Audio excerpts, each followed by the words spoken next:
আমি সাংবাদিকৰ সামাজিক সুৰক্ষা আৰু জলবায়ু নীৰৱতা বা জলবায়ু নিষ্ক্ৰিয়তা এই সন্দৰ্ভত সজাগতা সৃষ্টিৰ কাৰণে নুমলীগড়ৰ পৰা কহিমালৈ চাইকেল যাত্ৰা কাৰ্যসূচী লৈছো।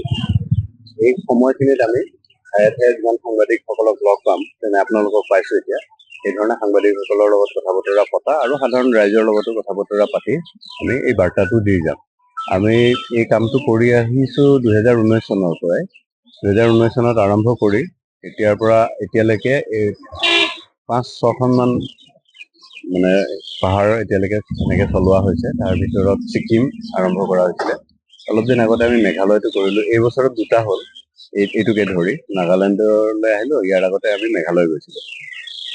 তেনেকৈ অৰুণাচল প্ৰথমতে ভাবিলো যে আমি নৰ্থ ইষ্টখন কৰি লওঁ। নৰ্থ ইষ্টখন কৰি ল'লে নিজৰ ঠাই, তাৰপিছত বাকীখিনি ঠাইলৈ ওলাই যাম। উত্তৰ পূব ভাৰতৰ পিছতে গোটেই ভাৰতলৈ ওলাই যাম। আৰু বাৰ্তা সদায় একেটাই আছে আমাৰ, আৰু একেটাই থাকিব, সাংবাদিকসকলৰ সামাজিক সুৰক্ষা।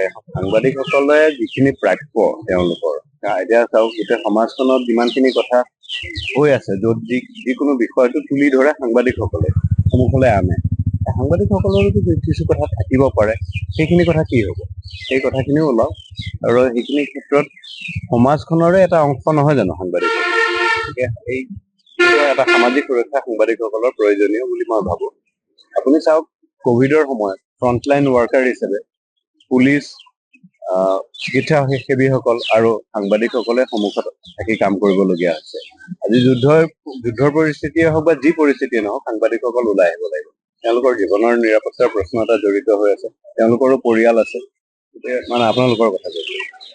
গতিকে এই ক্ষেত্ৰত যিখিনি কৰ্তৃপক্ষই যি নীতি নিয়মবিলাক মানি চলিব লাগে, সেইখিনি মানি চলিব লাগে। আমি জনামতে সুপ্ৰিম কোৰ্টৰ ভাৰ্ডিক্ট দিয়াই হৈছে যে মাজিথিয়া ৱেষ্ট বৰ্ডৰ ৰেকমেণ্ডেশ্যন মতে দৰমহা পাতি দিব লাগে, সাংবাদিকসকলৰ জীৱন বীমা ইত্যাদি এইখিনি থাকিব লাগে। এই ক্ষেত্ৰত কামবিলাক হ'ব লাগে। আমি সাংবাদিকৰ সামাজিক সুৰক্ষা আৰু জলবায়ু নীৰৱতা বা জলবায়ু নিষ্ক্ৰিয়তা এই সন্দৰ্ভত সজাগতা সৃষ্টিৰ কাৰণে নুমলীগড়ৰ পৰা কহিমালৈ চাইকেল যাত্ৰা কাৰ্যসূচী লৈছো। এই সময়খিনিত আমি ঠায়ে ঠায়ে যিমান সাংবাদিকসকলক লগ পাম, যেনে আপোনালোকক পাইছো এতিয়া, এই ধৰণে সাংবাদিকসকলৰ লগত কথা বতৰা পতা আৰু সাধাৰণ ৰাইজৰ লগতো কথা বতৰা পাতি আমি এই বাৰ্তাটো দি যাম। আমি এই কামটো কৰি আহিছো 2019 চনৰ পৰাই।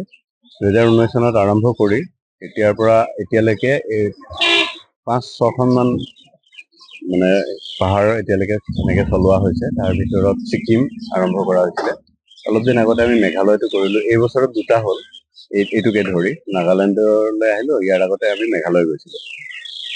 তেনেকৈ অৰুণাচল প্ৰথমতে ভাবিলো যে আমি নৰ্থ ইষ্টখন কৰি লওঁ। নৰ্থ ইষ্টখন কৰি ল'লে নিজৰ ঠাই, তাৰপিছত বাকীখিনি ঠাইলৈ ওলাই যাম। উত্তৰ পূব ভাৰতৰ পিছতে গোটেই ভাৰতলৈ ওলাই যাম। আৰু বাৰ্তা সদায় একেটাই আছে আমাৰ, আৰু একেটাই থাকিব, সাংবাদিকসকলৰ সামাজিক সুৰক্ষা। সাংবাদিকসকলে যিখিনি প্ৰাপ্য তেওঁলোকৰ, এতিয়া চাওক, গোটেই সমাজখনত যিমানখিনি কথা হৈ আছে, য'ত যিকোনো বিষয়টো তুলি ধৰে সাংবাদিকসকলে সন্মুখলৈ আনে।